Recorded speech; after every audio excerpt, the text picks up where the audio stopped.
بعضی اوقات شیطان وسوسه میکنه. بعضی جوانا را شما دیده باشین پیش ما میگه استاد چرا بچیم نماز نمیخوانی؟ استاد ما عقیدیم خوبش است. ماشاءالله چطور عقیدت خوبش است که تو نماز نمیخوانی؟ الله رحمان رحیم است. الله رحمان رحیم است.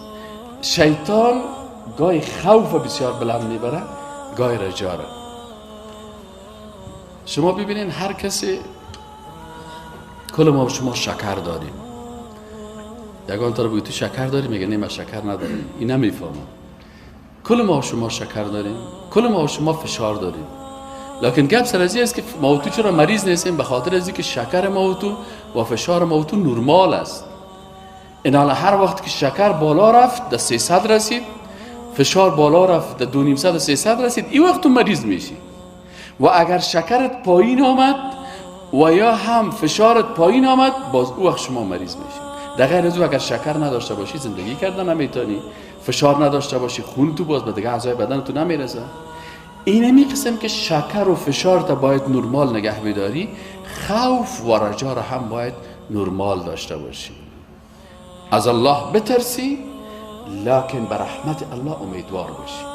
بعضی کسا را فشار رجای ازیر شیطان بلند میبره در 300 درجه. باز میگه الله لک بخش است. شیطان برش میگه قناعت کردی؟ باز میگه قناعت کردم. کل گناه را میبخشه خلاص لک بخش است، خلاص هستی دیگه. باز میگه وقتی که لک بخش است چرا نماز بخونم؟ چرا روزه بگیرم؟ چرا زن حجاب بکنه؟ چرا دین بخونم؟ روز قیامت دروازه باز شد، خلاص دروازه جنت چود از برو داره دیگه، خلاص. شیطان این قسم ایره وسوسه میکنه. وقتی که قسم شد روزی که محاسبه میه هیچ چیز نداره. بعضی کسای دیگه از خوف از زیر شیطان بسیار بالا میبره، درجه خوفش به 300 میرسونه. میگه که استاد من دوزخی هستم. کسی آمد پیش من گفت استاد من دوزخی هستم. ماشاءالله چرا؟ چطور فهمیدی که دوزخی هستی؟ گفت ما یک گناه کردیم و من عقیده دارم که الله مرا دیگه گناه نمیبره. من گفتم هیچ شک نیست که تو دوزخی هستی، انشاءالله میری در دوزخ، جگرخون نباش. منتها به اساس گناه در دوزخ نمیری، به اساس ازی که شیطان سرت غلبه کرده، تو را از رحمت الله ناامید ساخته. در دوزخ میری به خاطر ازی که تو از رحمت الله چی شدی؟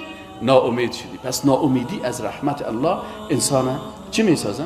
این وقت انسان میفهمه که الله رقیب است، این رقابت الهی در قلب انسان دو چیز زنده میسازه: ترس از عدالت الهی و امیدواری به رحمت الله متعال.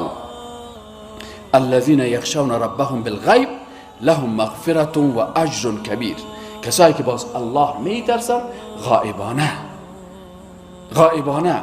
حتی میگه که بعضی کساست شیطان مراقبت انسان از مراقبت الله که در قلب ازی بیشتر میسازه.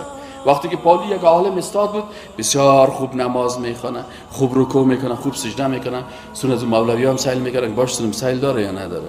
اما باز اگر هیچ کس نبود باز نماز خدا تیز میخونه.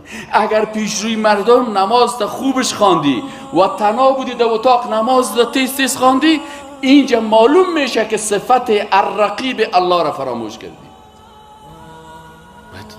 الله همیشه مردم باشه یا نباشه الله مراقب ما هست.